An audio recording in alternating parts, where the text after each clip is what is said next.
Hey, something looks different. Yeah, new shirt. Haircut? Nope, I'm exactly the same.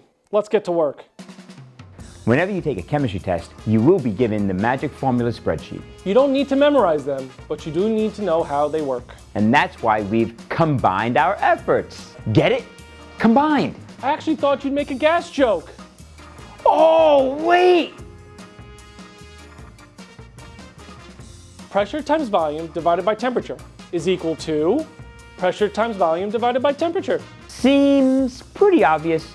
So why is it so important? It's all because of these little numbers. P1 times V1 over T1 equals P2 times V2 over T2. These ones and twos indicate that this side is the initial state and this side is the change state.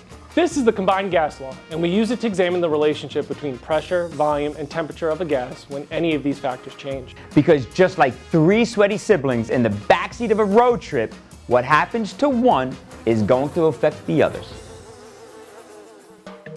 You start with the initial conditions of the gas sample. You have the pressure, the volume, and the temperature. Then, if something changes, you can use the combined gas law to calculate the new conditions, because these two ratios will always remain constant. So, if something increases on this side, something on this side is going to change to compensate. If the volume increases, the pressure decreases, so the numerator stays the same. Or maybe the volume increases, but the pressure stays exactly as it was. Thank you very much.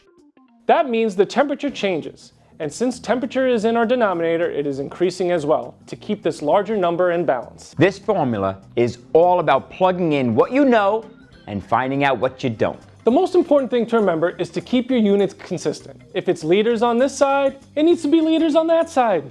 And always, always keep your temperature in Kelvin. And that's all you need to know about the combined gas law in 2 minutes.